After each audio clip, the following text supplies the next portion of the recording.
everybody, and welcome again to the Risk Matrix. The Risk Matrix, go Navy, roll tide, baby. Glad to have Dr. Alexander in the house, our newest member of the Veriforce Strategic Advisory Board. Welcome. Good afternoon. And I'm Dr. Martin, and with us also is James Junkin, co-host of the show. Before we get started, I'm going to read a short thing from our sponsor, and then we're going to roll right into talking to Dr. Purcell. Today's episode of the Risk Matrix is powered by Veriforce and sponsored by Mariner Gulf Consulting and Services.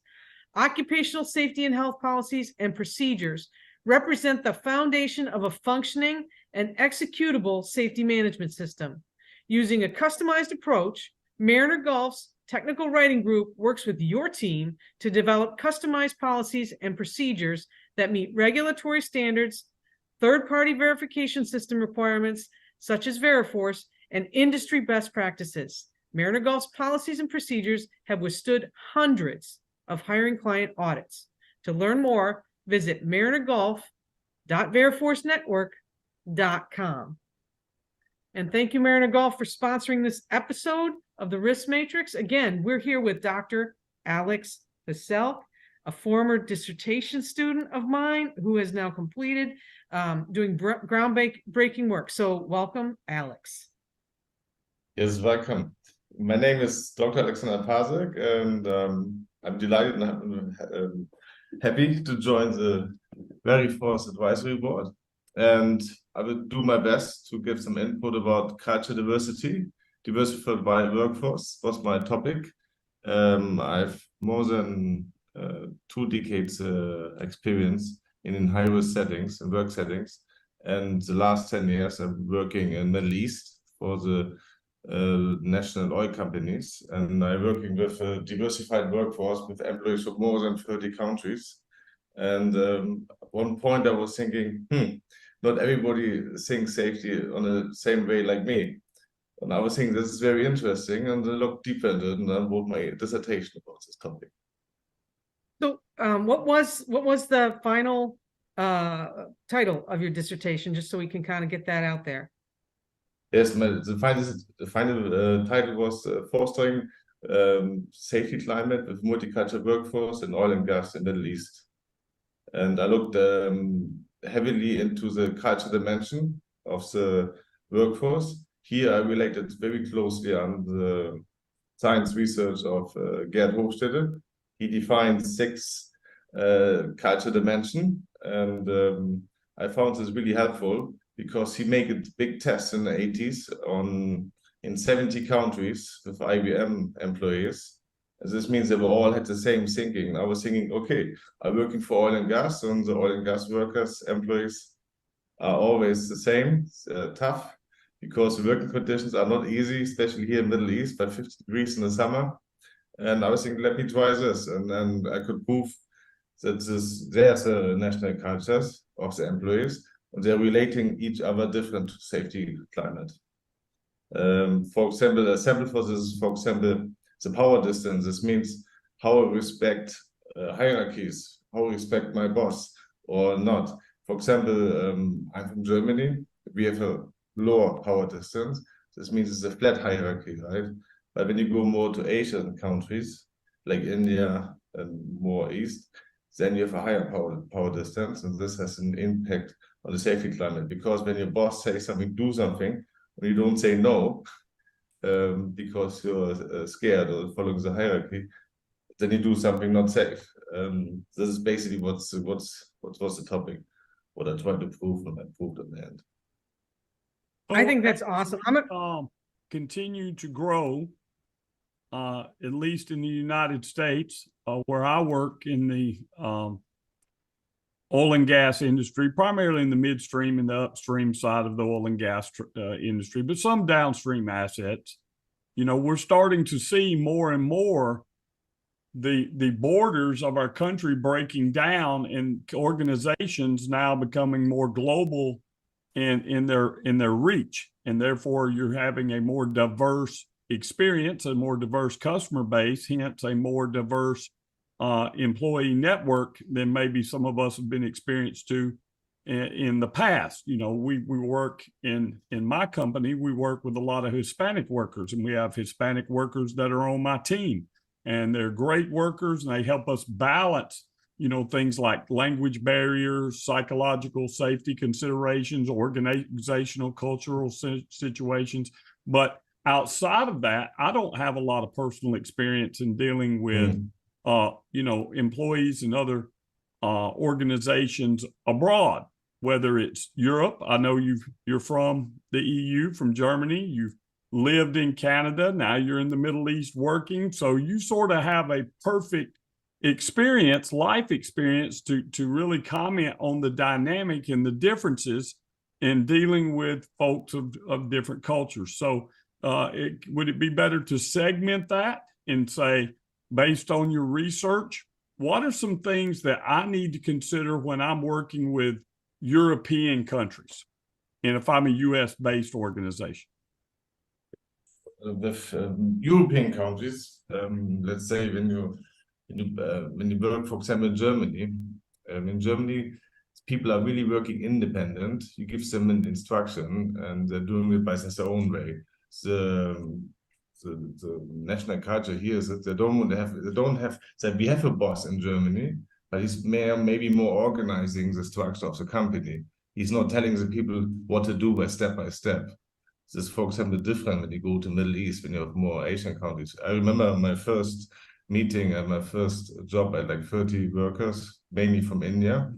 Like me, the German, I gave them instruction, and then I said to them in the end, do you have any questions? And everybody looked at me, nobody said anything, right? Because it was normal for me, but it's not for these guys to say, oh, I have a question. They're coming more than in private or speak to you on site, but I don't do this in front of a group because of this. But then after this, I changed my behavior, especially in meetings. I gave clear instructions. When I see somebody has not really sure does he understand me, then I went afterwards to him and said, look, can I help you? What did you understand? What did you not understand? And then this was working out. Yeah, that's very interesting to me, because I don't mean to cut you off, Dr. Martin. Let me follow up with this question, and then I'll turn it back to you. That's very interesting to me, because my experience in the US, we're very process driven, meaning, you know, this is the way to perform this task. These are the steps you need to perform this task. These are some of the hazards you need to consider when performing this task. We're very regulatory based. Do this, don't do this. It sounds like, if I'm dealing with European countries, that may be more decentralized, that it's, hey, this is the global task. This is the strategic vision that we have. You go figure out the tactics. Is that how it is? Yeah, of course, you have always exceptions, but in general, the system is everybody has to do like a longer learning process to be a professional in this job. If you're starting a job, you don't say we're professionals, right? You're saying, for example, after 5 years, okay, or after 10 years, now I'm a professional. Or for example, when we're finishing our engineer degree, we don't say we're engineers, right? This takes time because we need to have first experience. And then when somebody is, for example, has a certain amount of years and experience in work, he can do a job by his own under the best person. But nobody needs to stand behind him, say, do this, do this. This is different. What I expect somewhere here, also Middle East and also in Canada, no? Because you have always, yeah. Go ahead. Sorry. Yeah, because for example here, you have always somebody who's behind you and say, look, I looked into your work, and you say, you gave me this job, right? Why you? For example, I wrote a report for an incident investigation. And then afterwards, people looked at it and no really HSE experience, and tried to give me advice for HSE. And I was thinking, what's this, you know? But this always, this depends where you are and how people are. But this, mostly when you work with multicultural workforces, you have some 4 main culture dimensions. The first one is the power distance. This means how hierarchy is accepted or flat structures. The second one is also very important, is uncertainty avoidance. This means how clear I have to be with my instructions, right? For example, in Germany, you have to be really clear. Then you know he's doing it, right? For example, in Asia, India, you have to be also really clear. And the more clear you are, the better is the job. Yeah. When you go more west, let's say Egypt or America, the uncertainty avoidance is lower. So this means you say do it, and people start to do it in the best way what they're thinking, right? And then the third one is very important when you work with Asian cultures, is the femininity and the masculinity. This means, sorry, this was wrong. I mean the individualism in group settings, right? Because they're holding together. For example, in safety, when you have a group of employees and you have one person, one employee make a mistake, nobody will say, go to his boss and snitch on him, say, right? They will say, they will hold together as a group, yeah? And this is, you have to think about it in safety. When I have a group setting like this, how I improve it then, when nobody goes and record stop work authorities or stop observation card, because he doesn't want to be mean to his friend, right? And then the fourth one is in the masculinity and femininity. This means, this has nothing to do with, masculinity means here, how strong I value, for example, money and career, and femininity in this point means more the social aspect, right? How, if I'm thinking about people, for example, in schools, we have somebody who needs some help. I go to him and explain to him more in detail. This is more than feminine side. This has nothing to do with man and woman. This is more with the values.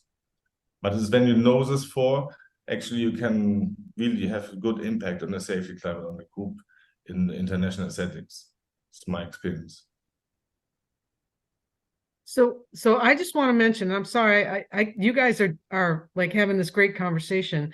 I did want to mention that Dr. Purcell has a page on LinkedIn where he posts a lot of his thought leadership on diversity in workforces. It's called, and if I get this wrong, Alex, let me know, Thriving Across Cultures.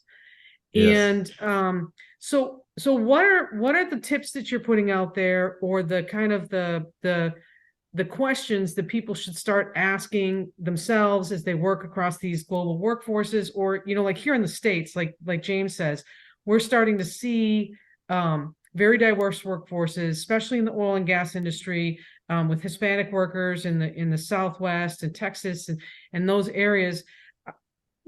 What should professionals be doing? What are these tips for thriving across cultures? Because, and James can speak to this, there have been injuries and incidents that he has investigated that communication and cultural aspects have played a large role. So, you know, what are some tips you can give us? Yeah, when I finished my PhD this year, I was thinking, okay, I'm really fascinated from this culture dimension. I think they're not the best solution, but when you have a good open eye, you can take an essence out of it, right? And then I was thinking, not so many people actually know this. Like me, when I finished my university and then I got a job offer here in the Middle East, I sent from Germany to the Middle East. I had no idea what's coming. All these international workforces, I was a little bit lost in the first year at a hard landing. But I mean, then I was working during the last 10 years, especially as a German. The thing is, you have a lot of, it's like you have immediately responsibility in especially Middle East, and you get in projects into it, and you're leading projects really fast, but you still have the international workforces. And then I was thinking, because mainly what we have here is we have workers from India, Bangladesh, Pakistan, Philippines, Egypt. This is the main 4 or 5. And everybody is different, right? What I explained before. Somebody wants to have clear instructions. Somebody wants to have not so clear instruction, but somebody has more higher power distance, somebody not. And I was thinking, when all this, maybe I should post once per month an article and get into this topic step by step, because it's really this is what I'm doing. Every month I pick something out, what I posted. I try to post every week post about what I'm thinking, what is important, and what I'm doing. For example, I looked into how is the culture dimension affecting the safety climate. This was my first point. And then showed how's the different culture, what kind of culture dimension are there, right? To explain this to the people, to the audience. And then I said, okay, what is the next point? The next point, I worked basically on my dissertation up. Then the next point was, have culture dimension an effect on the individual risk perception, right? So this means, has the worker or employee from India the same risk perception with somebody from America or from Venezuela or from Australia? I explained what's there is, what was this? For me in the oil and gas, the problem is the safety is number one, right? Every worker has every day pre-town meeting with a safety meeting, safety toolbox talks. As a safety and risk perception is a high value already in oil and gas. That's the reason the individual risk perception is here a lower value. But then I work to the next point. Has the individual risk perception effect on the safety climate? Because I worked once in the project. We set up a new data center in the hospital. And when I came in to make the first inspection, I looked at all the plugs. There was like one plug in the wall, it's in the power bar with 10 more, and in each one more, and I could see actually some plugs were already burned. And I said, oh no, because people the safety thing is not there, right? I was okay, I need the next one. And then I choose the next one. For the next month was supervisor-employee relationship. Yeah. Basically, when your supervisor is not guiding by leading, right? Nobody will follow. So this means I also found out the language is not always important. It's important how your supervisor is leading. Is he wear a helmet? Does he has the PPE? Yeah. Is he looking that the permit work is in place? Is it signed? Is he looking that all the signed spotters on site? Is the JSA done? Is everything mentioned? This has to come from the supervisor, and then everybody, any language he speaks or not, he will follow. And this I went more, I guess, for more than 1 month deep into supervisor-employee relationship. And then I said, okay, has the supervisor-employee relationship an effect on the safety climate? And this I work basically, I make introduction to all these points, and now we're going to the next point. Yeah, my dissertation was about safety climate. Safety climate is a top-down structure. This means you're giving from the organization, you give the guidelines and procedures down to the floor worker.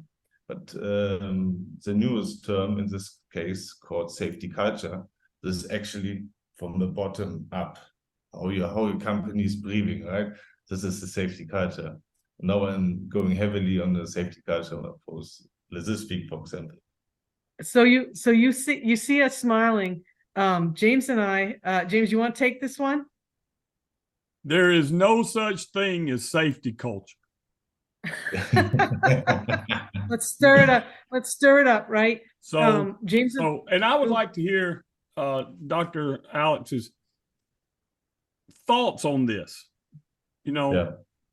We tend to use, at least in the US, words that then have become unintended meanings, right? Mm-hmm. So I know what you mean by safety culture. I'm not ignorant of the term or the implications of safety culture. You know, it's how your organization views safety from the top of management all the way down to the newest hire employee, and whether it's a value, do you consider it in your decision-making processes, et cetera. But the reason Dr. Martin and I smiled at that is we've done some research, and you cannot come up with a common definition of what safety culture is, but you can come up with a common definition of what organizational culture is. And back to my original point, at least here in the United States, when we say safety culture, sometimes that implies something that is separate and apart from the other culture within the organization. And so I like to say this: organizations don't have a safety culture, a production culture, an operations culture, an administrative culture, a management culture, a worker culture, or supervisor culture. They just have a culture. right? They have an organizational culture of which safety is a part of it. And when I think of it in that manner, then it's all intertwined. It's all one organism. One part of the body affects another part of the body. So that's why we kind of smiled when we said, you said safety culture, because That's why he's smiling back, James, is Dr. Alex is gonna give us schooling now, because I know for a fact I know for a fact in his dissertation that this was a challenge I gave him, was to define safety culture and safety climate. And I don't know if it made it in there, but you know, I think he's done a considerable amount of reading on this topic. So Yeah. what say you, Dr. Paselk? Yeah. Okay, the safety climate is the original definition from long time ago, right? But this describes basically what the company is setting in place on procedures and HSEMS, for example, HSE management system, right? But because this comes from the top down, does the floor worker understand this? And the understanding of the floor workers is a safety climate. The simplest the explanation for this is safety climate came later. It came after the Chernobyl incident, 1986, and with the report, they found out the safety climate was there, all the procedures and all the guidelines, but the workers didn't follow through, right? And then I said, okay, that's safety culture now is more and more, you can find more research on safety culture than on safety climate. sounds like we're blaming the worker to me. Nah, These no, are the kind of conversations, Alex, and I'm going to let you speak in a second, that when we're all smiling, these are great discussions, right? This is the kind of stuff I like to stir up over dinner with my friend, and it makes us both better people to talk about this in a manner that we disagree, and we can agree to disagree at some point. So what you just described, I still say is organizational culture, right? Because it comes from the top. It's bound from within, and it drives everything, like James said, management, supervisory stuff, etc. And I don't want to I be, will say you're I'm right. not a jerk about terminology. Some people are. They want to come in here and just, you know, really beat people up because of the terms they use. I'm not that way. If people want to call it safety culture, I'm okay. Keep calling it safety culture. Whatever works for your organization in bringing people home safe from high hazard jobs, I am for. If you call it safety culture and it works, that's great. If you look at it as an organizational culture, that's great too. You know, a lot of this just purely comes down to a bunch of safety nerds debating the academics of this thing. But whatever gets workers home safe, that's what I'm for. Yep. Okay, to get into this one more. Let's say the whole topic of safety started a long time ago, more than 40 years in safety climate, right? Because when you think about in the past, so the organization was not really, safety was not on the top levels. They started slowly, it's growing up. And then during the Chernobyl incident, I said, oh, maybe this is a floor worker actually who does the safety. That's a safety culture. And now I agree. Now we have almost 30 years later, maybe now this is organizational culture, because now the safety and the organization are one on one. You see the burst HSE now in the company structure next to the top management. So not anymore somewhere in the bottom. No, they're consulting the top manager, because safety has to come from the top. Otherwise, it does, and I would like to say this, because you're affected by this from your EU background. I don't know how much in the Middle East you have this yet, but one of the worst things that ever happened to safety was the S in ESG. Because the reason I'm going to say that this way is now people want to put safety under the big S. So the big S is social, and now the little s is safety, right? Yeah. If we don't get the little s right, I don't care about your other programs if we're killing people. Yeah. Right? All of our diversity programs, which are great, All of our inclusion programs are great. We need those. Our social responsibility to the community is important, but somewhere along the line, that is not equal to getting people home safe. I don't care what my advancement opportunities are in this organization if I'm going to die next week. Does that make sense? So I'm not a big, I don't have that huge of an opinion about ESG, but I do have an opinion about where the S is in safety, right?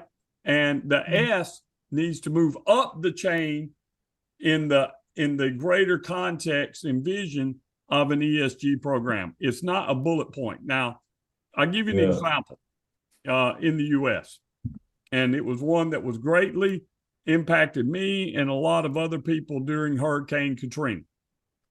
After 9/11 and the revamping of the national security structure, they created a Homeland Security, right? You may be familiar, which is very, very much like the Home Secretary there in the UK, right?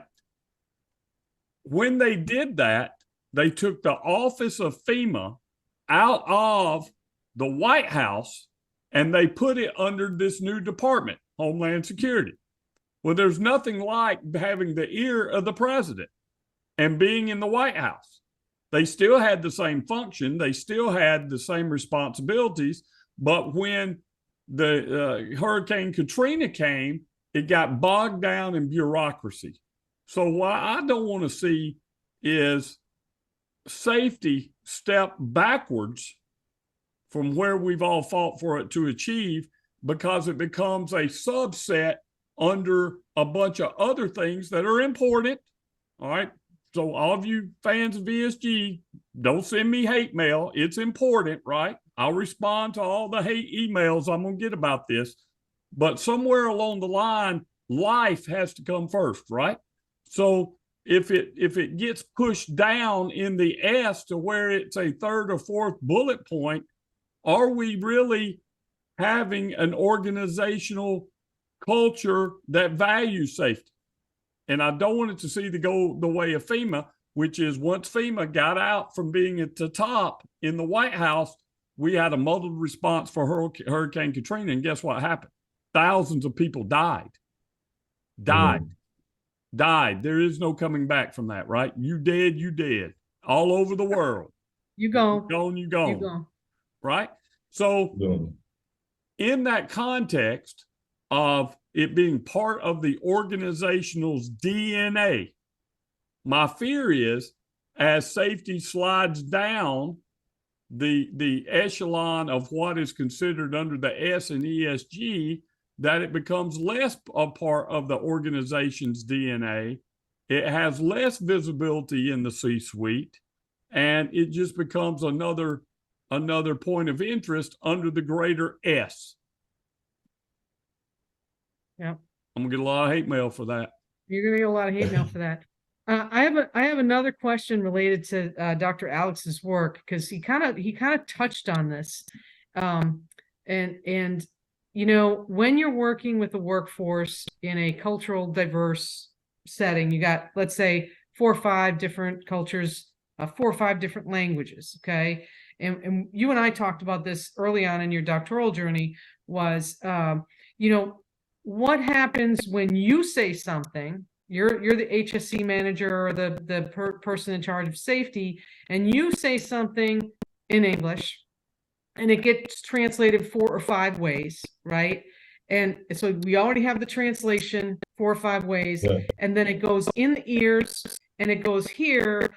How do you intercept the level of translating to the level of hearing, to hear, to action in 5 different cultures, so that we're all as much on the same page as we can be? Like, what is the key to that? Is there a key? Yeah, this is what we are doing, because in some shifts we have like 30 workers on the oil rig, and maybe 5, 6 different nations, maybe also 5, 6 different languages, right? And what we're doing is, because not everybody English level is bad. Some people speaking good English, and we're using experience-wise, the people I know, they can good translate and then to introduce to the other workers. This seems like the work. This is all settings in the Middle East and in Asia and oil and gas. You take one colleague basically. He understands you good because his English level is higher, and he can translate it to his colleagues. And the same is with other languages. But when you go, for example, in India, the Hindu is a general language, right? Not everybody speaks the same in the north and south. It's all speaking a little bit different. But what you're doing is with this buddy system, right? And this is also, you train basically the employees also to think safely, right? Because they have to also to understand you and have to translate it. This is actually this buddy system with translations works very good. Looks better than when I'm only speaking and then looking to 10, 20 eyes. You know, they don't understand any word what you're saying. So you should see my accent is really strong over the years. But the same is on the way, right? You're working with colleagues who well respect and accept it, they will translate it, then you know that they understand you, what you want to, the message you want to give, and then they do the same in their own language. So we sort of have that same model in the U.S., right? And my experience has been with a large amount of Hispanic workers that work in the oil fields in West Texas and North Dakota. Not to mention that there aren't other cultures that are represented or work in the U.S. in the oil and gas industry. I'm just speaking on my personal experience, right? And so sometimes we have a great number of different dialects when it comes to the Spanish language that complicates things, sort of like what you talked about. But we also have the very similar situation where we're giving instruction in English and it's being translated by a key employee, key worker that's bilingual into Spanish. And sometimes, you know, you don't always get all the dialects 100% correct, but enough to where people can sort of understand what we're looking at. Now, what we've seen in the U.S. is that Hispanic workers across industry are injured and killed at a multiple greater time than their white or African American counterparts. Do you see that as well based on your experience? In other words, you have people maybe giving instruction in English, you've got all these different cultures trying to work together. Has that diversity translated to higher injury and fatality rates? No, but I say that what you don't actually can't improve, right? What we did is basically make a survey and say to the employees in the interval, can you please fill out the survey, what you want to understand, right? Also to validate the translation was how you're thinking. This is also the way you should not believe in the blind that the translation is perfect, right? You need to match up what actually the employees understood. Otherwise, you don't know what to start, right? And what's this buddy system is actually, you know, when I'm speaking, I'm the supervisor from Europe, right? I have the hierarchy, they will not ask me anything, they was shy, right? So, but when the buddy system, you can see how they are interacting to each other and speaking, right? And the things only we need to match that data in our what the beginning of the message was. Given them this next way, how you mean this, right? This is important. I think you can do this everywhere, right? Yeah, Dr. Alex, I 100% looking forward to the contributions that you make for the Veriforce Strategic Advisory Board. I think this is your doctoral research and things that you're talking about going forward, and maybe writing something that James or I or both of us would be wonderful. I know we're coming to the end of our program. I'm just going to throw something out there for the two of you, and maybe our audience to think about. A while back, it was brought to my attention that learning, you know, instead of translating or talking in one language and going to another language, into and trying to get through. There might be some value in what's called language-free learning, okay? So, you know how in the old days we all loved comics, at least I love comics, right? And there's very little dialogue in comics, but you can tell what people are doing, and there are some universal symbols, signs, etc. that workers are going to understand, right? We train to understand that this means this, right? And have a guideline. So as kind of a tickler, because I'm going to make James talk about this at some point, what is the value of language-free learning? Is there a value in signage? And not just signage, but a comic book type of JSA where it gives you instructions and pictures like a instruction booklet. Chew on that. Ja. Also, mein Experience now, look, what you might have learned was any sign, language for us is a sign, is understandable in Asian countries. For example, this is a way to move, this is the sign and has so many different meaning from really good to really bad. When you work on international workforce, cultural sensitivity is really important. You should read for get the farming what you're dealing with. That will help also the non-language instructions to improve. It's my opinion. And like I did, I went lines to what I was thinking, I do like hey, and I ever had. You learn from this, right? What I want to do is now, I want to help, especially other companies, other people going forward with international workforce, we have to work on those things. Yeah. Learning is great, but hard learning is hard learning. So thanks, Dr. Sell, coming on kind of at the end of our show. Do you want to take us out with some instructions for our listeners?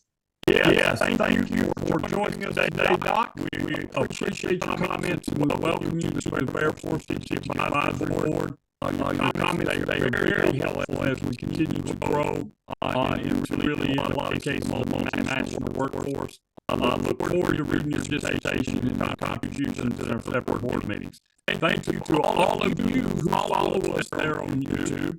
Like what we're doing, go down there and hit that like button, hit subscribe so you know notified when we're have a new video cast, podcast, dropping good videos come out and are posted on YouTube and LinkedIn on Tuesday afternoons U.S. time.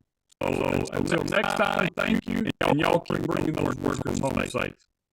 Roll Tide. Dr. Self, do you have a favorite team around the world? Favorite team? What's your favorite team? Is it soccer? Soccer. Yes, it's a soccer team. All right, you get to say shout out to what? What's the soccer team? My team is Force at Dortmund. All right. Awesome. Thank you. Thank you. Bye.